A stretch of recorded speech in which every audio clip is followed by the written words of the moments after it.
Hello students, मेरा नाम अभिषेक है और आज मैं आपको क्लास 12th की फिजिक्स का चैप्टर फर्स्ट का लेक्चर 3 देने जा रहा हूं बेटा। तो इससे पहले हमने जो दो लेक्चर्स पढ़े जिसमें हमने कॉन्सेप्ट ऑफ चार्ज और सेकंड लेक्चर में हमने इलेक्ट्रिक फोर्स के बारे में पढ़ा।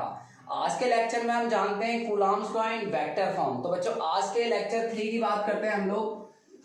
तो आज हम पढ़ते हैं Coulomb's law in vector form. ये लॉ ये बताता है कि जो कूलॉम फोर्स होती है वो न्यूटोनियन कैरेक्टर की होती है, यानी वो न्यूटन लॉ को ओबे करती है। बट ये हमें प्रूव करना है आज। तो बच्चों हमने लिया कि consider 2 point charges Q1 and Q2 located at A।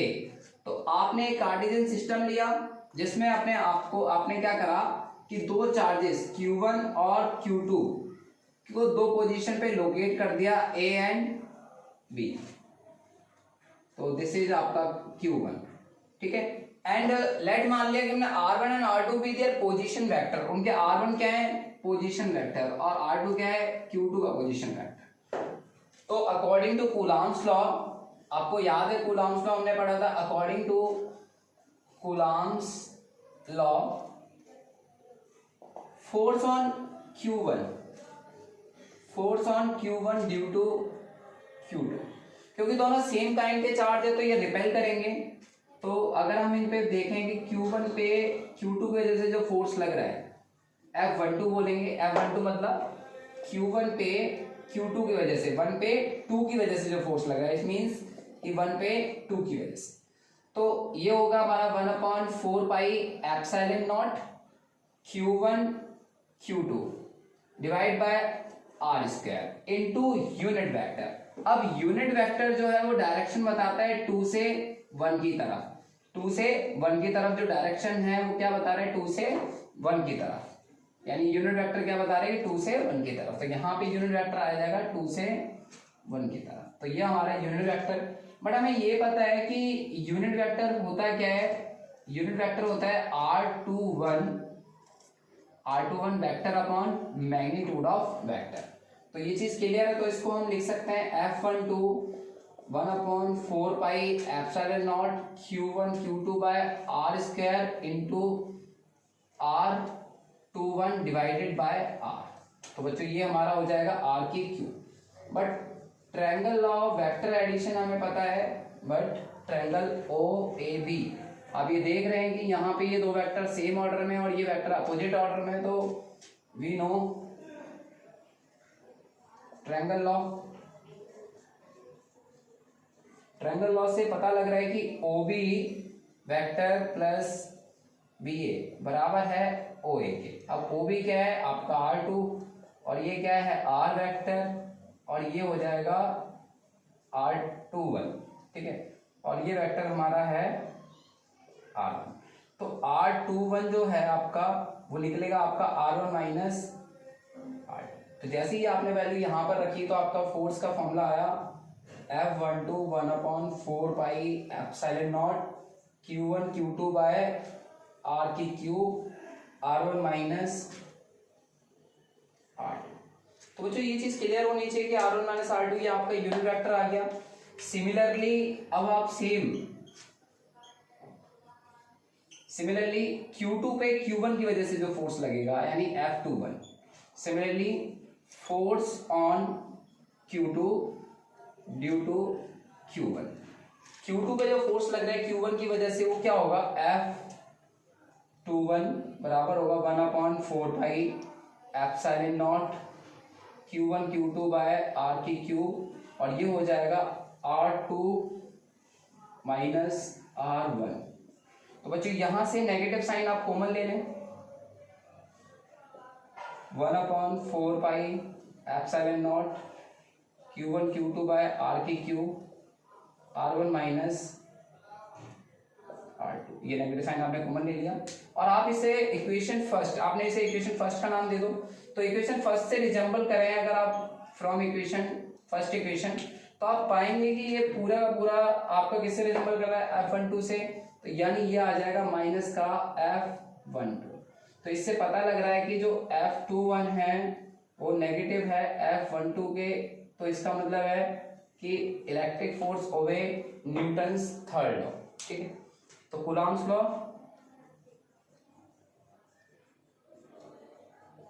ओबे न्यूटन थर्ड लॉ।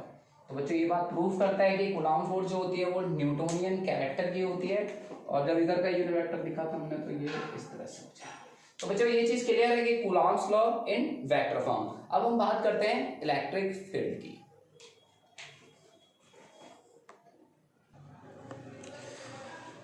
तो बच्चों इलेक्ट्रिक फील्ड जो होता है, क्या आप डिफाइन कर सकते हैं इलेक्ट्रिक फील्ड को? तो इलेक्ट्रिक फील्ड होता है क्या है? It is the space property of a charge. Charge की एक स्पेस प्रॉपर्टी होती है, मतलब मैंने electric charge is kept at some point in space, it develops around the electric stress where electrostatic force can be experienced. यानी अगर हम किसी चार्ज को स्पेस में रखते हैं तो चारों ओर एक ऐसा स्पेस बन जाता है कि अगर वहां पे कोई टेस्ट चार्ज लेकर आया जाए तो उस पर एक फोर्स लगने लग जाता है। ठीक है, तो बच्चों ये चीज क्लियर है कि इलेक्ट्रिक चार्ज जो है उसकी एक प्रॉपर्टी होती है स्पेस प्रॉपर्टी, जिसकी वजह से वो अपने चारों ओर एक स्पेस क्रिएट कर लेता है। उस स्पेस को ही इलेक्ट्रिक फील्ड कहा जाता है। और इलेक्ट्रिक फील्ड जो है वो डिपेंड करता है क्वांटिटी ऑफ सोर्स चार्ज, कि सोर्स चार्ज का मैग्नीट्यूड कितना है, और दूसरा distance from the source charge, कि अगर आप जो भी पॉइंट है जहां पे आप फोर्स मेजर करना चाहते हैं वो सोर्स चार्ज की कितनी दूरी पर है। तो ये चीज भी क्लियर है। और इलेक्ट्रिक फील्ड एक स्केलर क्वांटिटी होती है जिसकी हर पॉइंट पे अलग अलग वैल्यू होती है, it has different value at different point.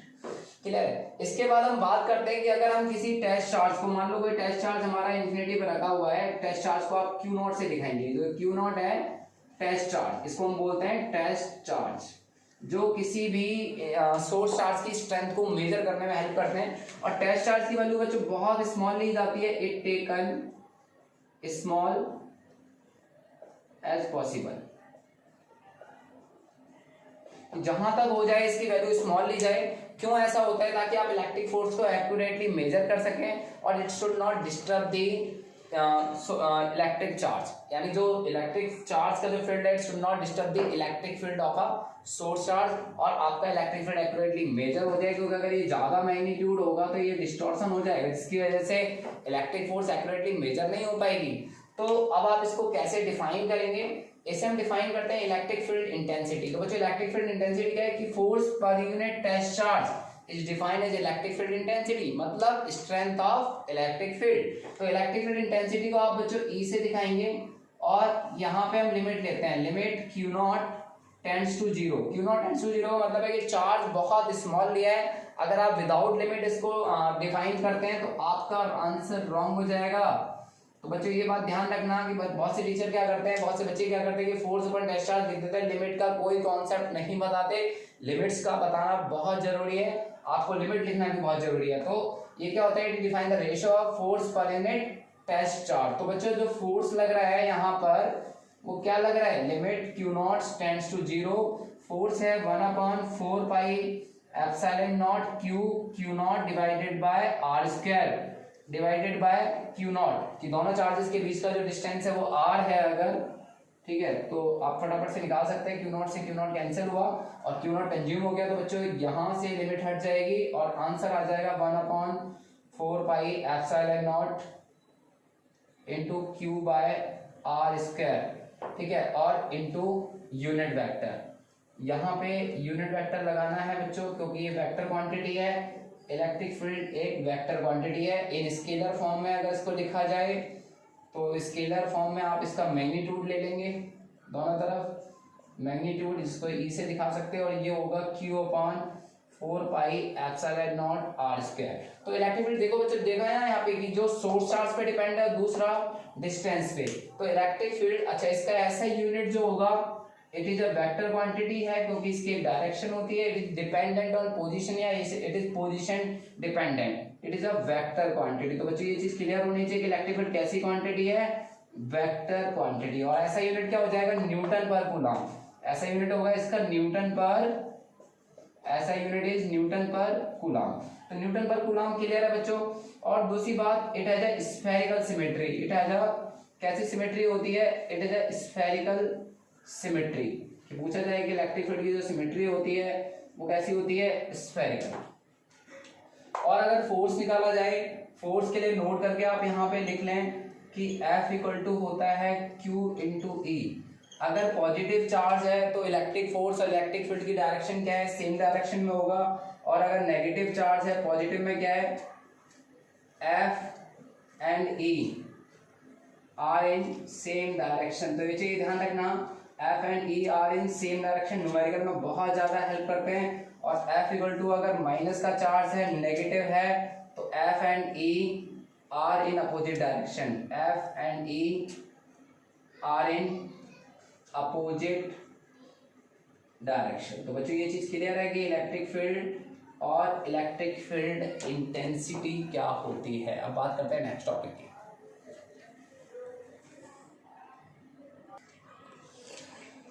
तो जो बात करते हैं हम इलेक्ट्रिक फील्ड की, तो इलेक्ट्रिक फील्ड के बाद हम बात करते हैं इलेक्ट्रिक लाइन ऑफ फोर्स की। तो इलेक्ट्रिक लाइन ऑफ फोर्स होता क्या है कि इलेक्ट्रिक फील्ड को कैसे रिप्रेजेंट किया जाए, उसके रिप्रेजेंटेशन के लिए हमें चाहिए होती हैं इलेक्ट्रिक लाइंस ऑफ फोर्स। अब हमने डिफाइन किया है, if a small positive test charge Q naught is placed in an electric field, then it will move along a curve and such that the tangent to the curve at every point gives the direction of electric field at that point, and such a line is known as electric field lines। यानी जब आप किसी भी test charge को electric field में रख देते हैं तो वो एक कर्व में मूव करता है। कैसे मूव करता है, एक कर्व में। और उस कर्व से कोई भी टेंजेंट अगर आप खींचते हैं तो वो क्या बताती है, डायरेक्शन ऑफ इलेक्ट्रिक फील्ड। अगर उस कर्व से कोई भी टेंजेंट खींची जाएगी तो क्या बताएगी, डायरेक्शन ऑफ इलेक्ट्रिक फील्ड। यानी ये बात क्लियर है कि किसी भी पॉजिटिव चार्ज चार्ज को आप इलेक्ट्रिक फील्ड में रखें, वो एक कर्व में मूव करेगा और उस कर्व से कोई भी टेंजेंट क्या बताती है, डायरेक्शन ऑफ इलेक्ट्रिक फील्ड। तो इलेक्ट्रिक फील्ड लाइंस आपको पता लगा।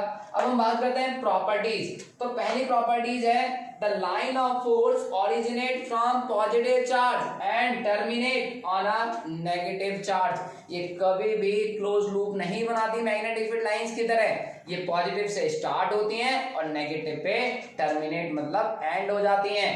सेकंड है, दे आर इमेजिनरी लाइंस। ये रियल नहीं होती, ये इमेजिनरी लाइंस हैं। एंड दीज लाइंस में बी कर्व्ड और लीनियर। ये कर्व्ड भी हो सकती हैं और लीनियर भी हो सकती हैं, सीधी भी हो सकती हैं यूनिफॉर्म इलेक्ट्रिक फील्ड में। अब हम बात करते हैं नेक्स्ट प्रॉपर्टीज की।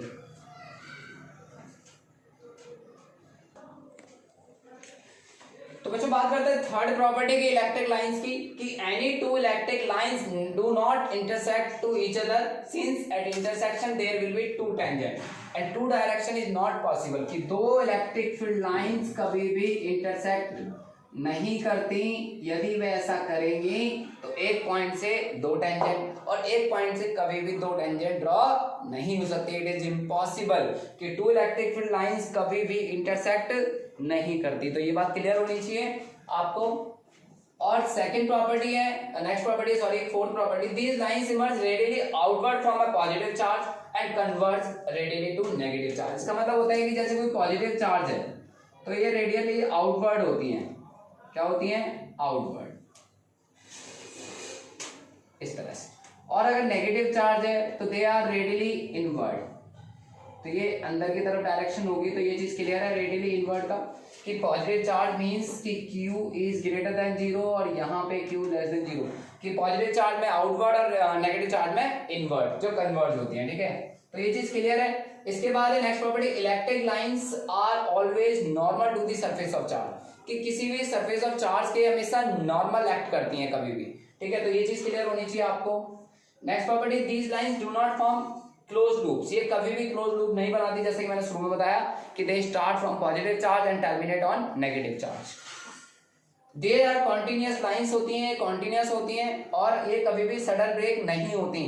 अगर ऐसा होता है तो इसका मतलब वहां इलेक्ट्रिक फील्ड एब्सेंट है। तो ये चीज क्लियर होना चाहिए। तो ये हमेशा क्या होती हैं, कॉन्टिन्यूअस लाइंस होती हैं। These lines exert lateral force on each other। यानी ये लाइंस एक दूसरे पे lateral force लगाती हैं और जितना ज्यादा रिलेटिव क्लोजनेस होगी इलेक्ट्रिक फील्ड स्ट्रेंथ उतना ही ज्यादा होगा। क्लियर है बच्चों।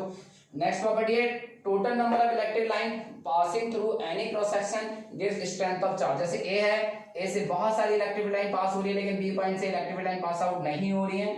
तो इसका मतलब क्या है कि ए पे स्ट्रेंथ ज्यादा है, बी पे स्ट्रेंथ कम है। तो ये चीज क्लियर होनी चाहिए। तो बच्चों अभी हमने पढ़ा properties of electric field lines. अब हम बात करेंगे उनके कुछ स्केचेस की।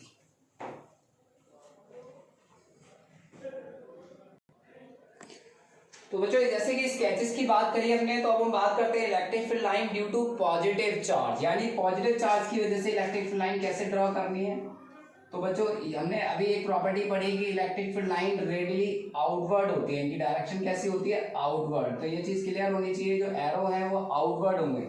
अब हम बात करें electric field line due to negative charge. तो नेगेटिव चार्ज में जो डायरेक्शन होती है वो कन्वर्जिंग डायरेक्शन होती है, इनवर्ड। कैसी होती है बच्चों, इनवर्ड। तो ये बात ध्यान रखना कि जैसे मैं बना रहा हूँ उसी हिसाब से आपको बनाना है, ठीक है, गलत नहीं करना है, ठीक।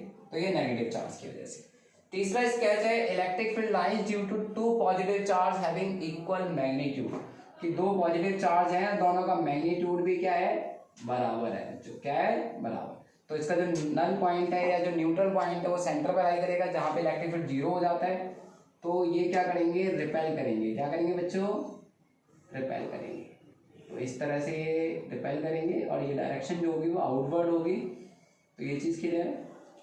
इसके बाद बात करते हैं electric field line due to opposite charges having equal magnitude. अगर अपोजिट चार्जेस हैं और उनका मैग्नीट्यूड बराबर है तो इलेक्ट्रिक फील्ड लाइन की जो प्रॉपर्टी थी कि electric start from positive charge and terminate on negative charge. जितनी लाइन ऊपर बनाएंगे उतनी लाइन आप नीचे भी बनाएंगे। तो इस तरह से आप इलेक्ट्रिक फील्ड लाइंस का रिप्रेजेंटेशन दिखा रहे हैं। कुछ और भी केसेस देखते हैं बच्चों इसके बाद।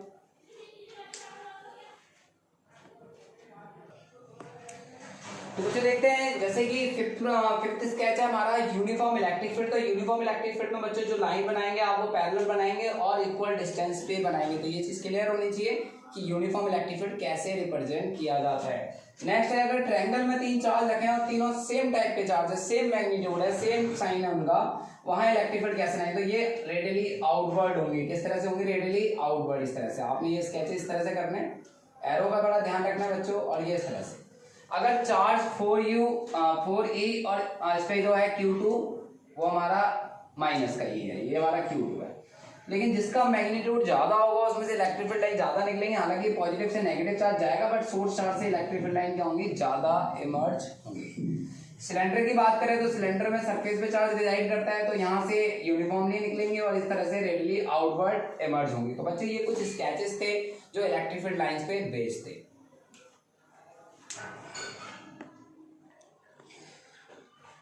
तो बच्चों बात करते हैं नल पॉइंट यानी न्यूट्रल पॉइंट की। तो न्यूट्रल पॉइंट होता क्या है, the point at which net electric field become zero is defined as neutral point की। वो पॉइंट जहां पे इलेक्ट्रिक फील्ड क्या हो जाए, जीरो हो जाए, उसे कहा जाता है नल पॉइंट या न्यूट्रल पॉइंट।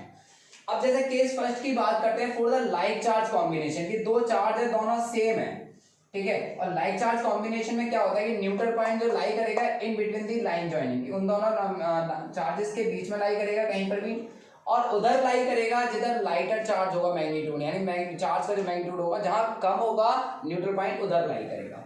तो for this combination neutral point lies in between the line joining the charges and towards lighter charge magnitude. अब यहाँ पर क्या है कि जो Q1 है वो Q2 से ज्यादा है, तो इसलिए न्यूट्रल पॉइंट क्या है, Q2 की तरफ लाई कर रहा है। और यहाँ से यहाँ तक का डिस्टेंस हमने x मान लिया, तो ये वाला जो डिस्टेंस होगा उसे हम क्या मानेंगे, r माइनस एक्स। तो ये पूरा डिस्टेंस r था दोनों के बीच में। और नल पॉइंट के लिए मैंने बताया कि नेट इलेक्ट्रिक फील्ड जीरो होता है, तो E1 बराबर E2, और E1 क्या हो जाएगा, Q1 upon 4 pi epsilon not x square, यहाँ से यहाँ तक का जो डिस्टेंस होगा। और Q2 के लिए क्या हो जाएगा, Q2 upon 4 pi epsilon not r minus x का स्क्वायर। बट यहाँ पे सोर्स चार्ज ही आता है, तो ये 4 पाई एप्सिलॉन नॉट से 4 पाई एप्सिलॉन कैंसिल हो जाएगा, तो ये आ जाएगा Q1 अपॉन एक्स स्क्वायर बराबर Q2 upon r minus x square. बच्चों ये न्यूमेरिकल्स में बहुत हेल्प करेगा आपको। नेक्स्ट केस की तरफ जाते हैं हम लोग फॉर अनलाइक चार्ज कॉम्बिनेशन की। अगर एक चार्ज का मैग्नीट्यूड नेगेटिव है और एक चार्ज पॉजिटिव है, तो for this combination null point exist outside the line joining the charges and towards lighter charge in magnitude, कि जो नल पॉइंट है उसी लाइन पर लाई करेगा लेकिन उधर आउटसाइड लाई करेगा उनके, और उधर लाई करेगा जिधर मैग्नीट्यूड क्या हो, कम हो, लाइटर हो। तो E1 जो है वो इधर की तरफ, न्यूट्रल पॉइंट जो है वो आपका लाइटर चार्ज की तरफ रिजाइड कर रहा है। इन दोनों के बीच का डिस्टेंस बच्चों r है। तो अगर हम बात करें Q1 की वजह से, तो E1 Q1 upon 4 pi epsilon not x square है, यहाँ से यहाँ तक का डिस्टेंस। और Q2 पे जैसे बात करें तो R प्लस एक्स स्क्वायर, तो 4 पाई कैंसिल हो गया, तो Q1 अपॉन एक्स स्क्वायर बराबर हो गया Q2 upon R plus x square. तो बच्चे ये दोनों कॉम्बिनेशन आपको क्लियर होने चाहिए।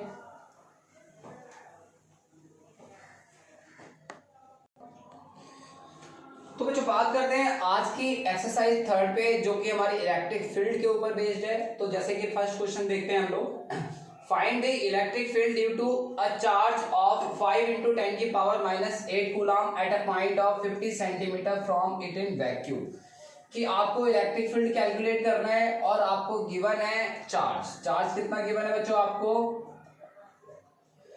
5 × 10⁻⁸ कूलम, और डिस्टेंस आपको गिवन है 50 सेंटीमीटर। तो बच्चों सेंटीमीटर को मीटर में कन्वर्ट करना है तो 0.5 मीटर, और आपको क्या कैलकुलेट करना है, इलेक्ट्रिक फील्ड। तो बच्चों इलेक्ट्रिक फील्ड कैलकुलेट करने के लिए हमें उसका फॉर्मूला पता होना चाहिए। तो इलेक्ट्रिक फील्ड का फॉर्मूला होता है Q/4πε0r², और 1/4πε0 की वैल्यू होती है 9 × 10⁹। Q कितना दे रखा है बच्चों, 5 × 10⁻⁸, और चार्ज डिस्टेंस है आपका 0.5 का स्क्वायर। तो ये बच्चों सॉल्व करते हैं इसको, तो ये हमारा आ जाता है 1800 न्यूटन पर कूलम। तो यूनिट लिखना मत भूलना। सेकंड क्वेश्चन है बच्चों, an electric charge of 2 micro coulomb, यानी यहां पर आपको गिवन है इलेक्ट्रिक चार्ज कितना है बच्चों, 2 माइक्रो कूलम। तो माइक्रो का मतलब होता है बच्चों 10⁻⁶। तो ये चीज क्लियर होनी चाहिए आपको। Experience in an electric force, अब क्या आपको फोर्स गिवन है, तो 3.2 × 10⁻³ Newton. When kept at a point in vacuum find electric field, यानी आपको क्या कैलकुलेट करना है, इलेक्ट्रिक फील्ड। तो यहां पर भी हमें फॉर्मूला पता है, इलेक्ट्रिक फील्ड होता है फोर्स अपॉन चार्ज। तो F निकालना है, तो F क्या हो जाएगा, Q × E, और Q आपको गिवन है 2 × 10⁻⁶, और आपको इलेक्ट्रिक फील्ड निकालना था ना आपको, तो इलेक्ट्रिक फील्ड हो जाएगा आपका फोर्स अपॉन चार्ज। तो फोर्स आपको गिवन है 3.2 × 10⁻⁻3, और चार्ज है 2 × 10⁻⁶। तो बच्चों ये सॉल्व करेंगे तो ये आ जाएगा हमारा 1600 न्यूटन पर कूलम।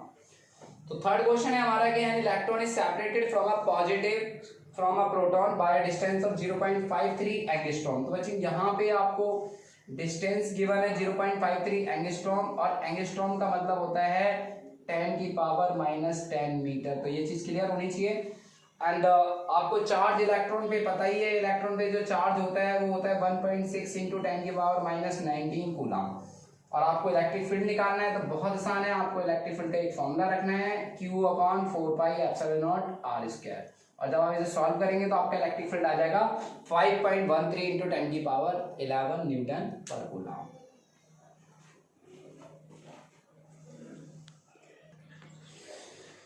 तो बच्चों नेक्स्ट प्रॉब्लम देखते हैं। कह रहा है कि find out electric field at Q0 in given figure, यानी A और B दो चार्जेस हैं, इनके सेंटर पे Q0 चार्ज प्लेस किया जाता है। तो नेट इलेक्ट्रिक फील्ड बताना है Q0 पे, यानी सेंटर पे।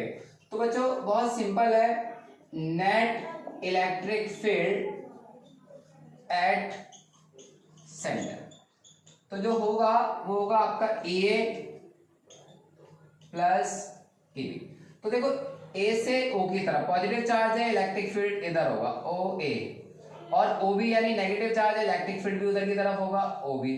तो क्लियर है, AA EO और OB दोनों सेम डायरेक्शन में है, तो ये ऐड हो जा रहे हैं। तो बच्चे यहाँ पे क्या है कि जो Q/4πε0, और सेंटर से यहाँ तक का जो डिस्टेंस है वो A दे रखा है बच्चों, तो ये A² हो जाएगा। ऐसे B वाले के लिए Q/4πε0, तो ये भी क्या हो जाएगा आपका A ही हो जाएगा, तो A²। तो ये हो गया बच्चों 1/4πε0 बाहर आ गया, कॉमन ले लिया आपने, और ये हो गया 2Q/A² अलॉन्ग OB। तो इस तरह से क्वेश्चन नंबर 4 था। बात करते हैं क्वेश्चन नंबर 5 की। तो बच्चों बात करते हैं क्वेश्चन नंबर 5 की। ये 2 पॉइंट चार्जेस हैं आपके +Q and 4Q are separated by distance 6a। Find the point on the line joining the two charges where the electric field is 0। कि वो पॉइंट बताना है जहां पे इलेक्ट्रिक फील्ड 0 हो। तो आपको पता है कि इलेक्ट्रिक फील्ड हमने P पॉइंट पे मान लिया कि 0 है नेट इलेक्ट्रिक फील्ड। तो देखते हैं net electric field at P क्या होगा बच्चों। तो नेट इलेक्ट्रिक फील्ड जो होगा वो EPA बराबर EPB सेम होगा दोनों में, क्योंकि नेट इलेक्ट्रिक फील्ड 0 है।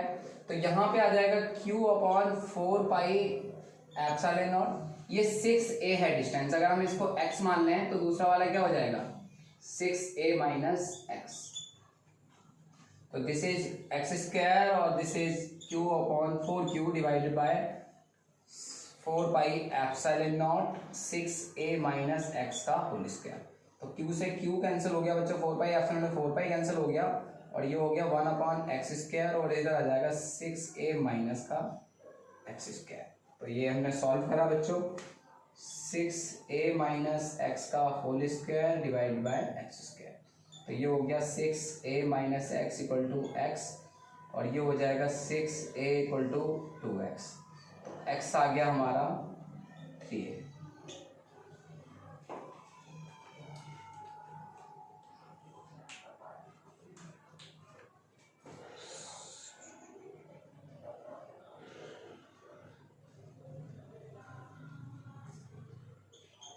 ठीक है बच्चों।